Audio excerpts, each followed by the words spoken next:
Billy, he made my life a living hell. Every chance he got.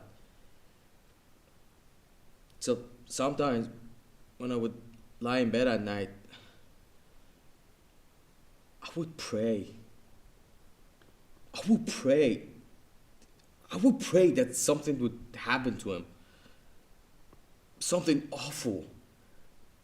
I always knew he drove too fast. So I would always imagine him crashing, dying in that stupid car. The day that he died, I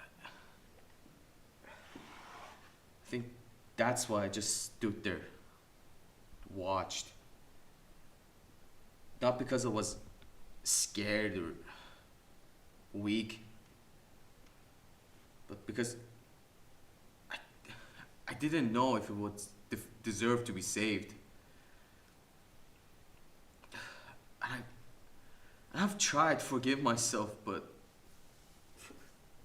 I've tried, but I can't. I just. What do we do? I don't think there's anything we can do. Because when you get this, If I get this. when you get this, you have to give it everything that you've got. It's a dream. What are you gonna do? I've got to follow my own plans. Stay here, get my own things going, you know? But you're going to Paris.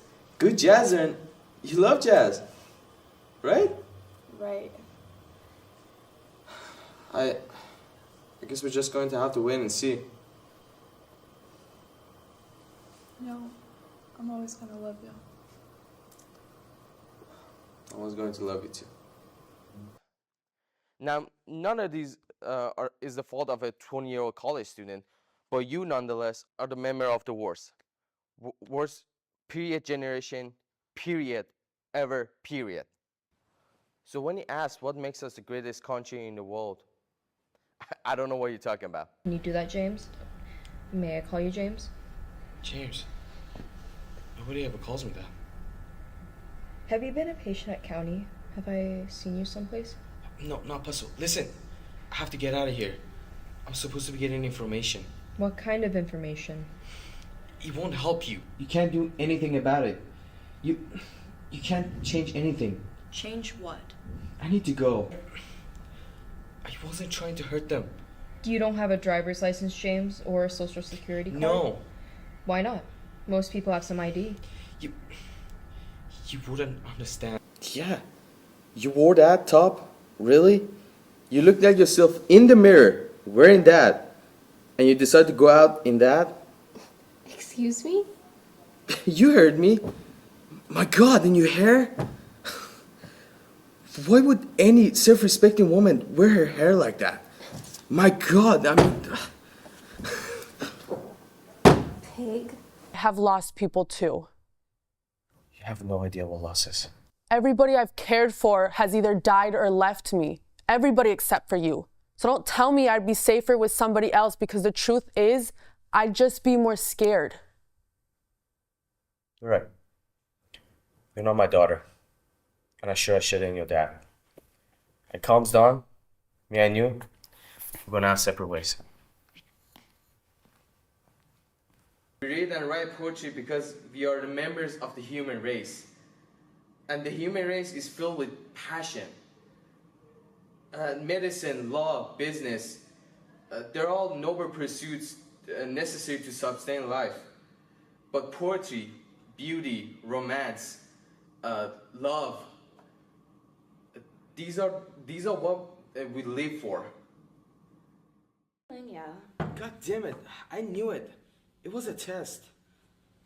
How did I do? I think I did pretty well. And she said you were cool, basically. Basically? Was there some percentage not cool? No, she said you were cool, just, you know. No, I don't know. It's sort of how you are. Relax, it's fine. Wait, what do you mean? How am I? What does that even mean?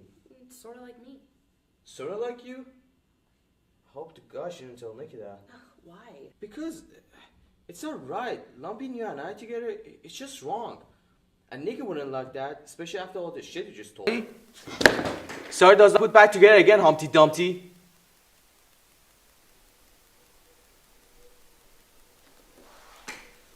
Do you believe in Humpty Dumpty? No. Do you believe in Santa Claus? No. Well, neither do I. But my children do. They're still small.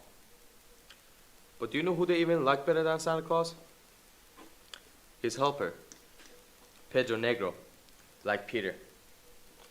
There's an old Mexican tale tells of how Santa Claus got so very busy looking out for the good children that he had to hire some help to look out for the bad children. So, he hired Pedro. And Santa Claus gave him a list with all the names of all the bad children. And Pedro would come every night to check them out. And the people, the children who were misbehaving, that were not saying their prayers, Pedro would leave a little wooden donkey on their windows. And he would come back. And if the children were still misbehaving, he would take them away, and nobody would ever see them again. Sorry, babe. Just for tonight, I thought I'd be casual. It's no big deal. You look nice. You don't have to be polite, Terry. She looks horrible. This is my People magazine fashion app. I've typed in what you're wearing. Well, you got C+. He's okay. Yeah, he's good. You're lost. More for me anyway. Ooh. Of course. Whoa, jeez, bro. Yeah. You good, man? Well, I've always whenever I watch movies or films, whatever, I've always put myself in that character, like the character that I like in that movie or series, and I always made changes and kind of acted like in my own, but still that character. Always made changes, try to do that, and I always have my own opinions like on that character. I was like, maybe this would have been better in my opinion. I try to do that. I like put that character with my opinion, like his personalities and stuff, with my changes in like different situations, and I act like them. And I was like, well, that kind of works. And I always like doing it. So, yeah.